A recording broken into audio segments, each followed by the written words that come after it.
ଜଣେ ଦୋକାନୀ 15% ଲାଭ ବଦଳରେ 8% ଲାଭରେ ଚୌକି ବିକ୍ରି କଲେ।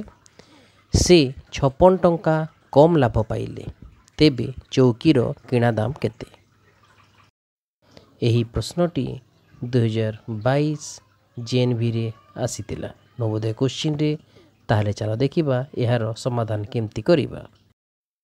ପିଲାମାନେ ତୁମେ ଦେଖିପାରୁଥିବ ଏଠାରେ ପ୍ରଶ୍ନରେ କୁହାଯାଇଛି ଯେ ଦୋକାନୀ 15% ଲାଭ ବଦଳରେ 8% ଲାଭରେ ଚୌକିଟିକୁ ବିକ୍ରି କରିଛନ୍ତି। ତେବେ ତାଙ୍କର କମ୍ ଲାଭ ହେଇଛି 7%। ତୁମେ ଦେଖିପାରୁଥିବ 15% ଲାଭ ବଦଳରେ ସେ 8% ଲାଭ ପାଇଛନ୍ତି। ତେବେ ସେ 7% କମ୍ ଲାଭ ପାଇଛନ୍ତି। ପୁଣି ଥରେ ପ୍ରଶ୍ନରେ ଦେଇଛି ଯେ ସେ 56 ଟଙ୍କା କମ୍ ଲାଭ ପାଇଲେ।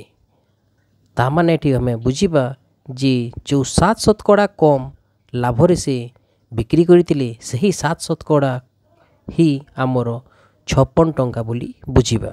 ଏଠାରେ 7% ସମାନ 56 ଟଙ୍କା ହେଲେ 100% ସମାନ କେତେ?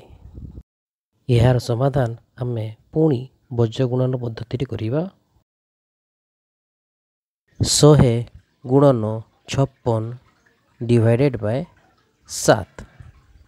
ଏହାକୁ ସିମ୍ପ୍ଲିଫାଇ କଲେ ଆମର ଉତ୍ତର ଆସିଯିବ 800। ତାହେଲେ ସେହି ଚୌକିର କିଣା ଦାମ ହେଉଛି 800 ଟଙ୍କା।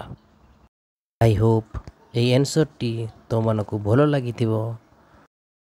ପୁଣି ଭେଟ ହେବା ନେକ୍ସଟ କୋଶ୍ଚିନ୍ରେ। ସେ ପର୍ଯ୍ୟନ୍ତ କିପ୍ ଲର୍ଣ୍ଣିଂ।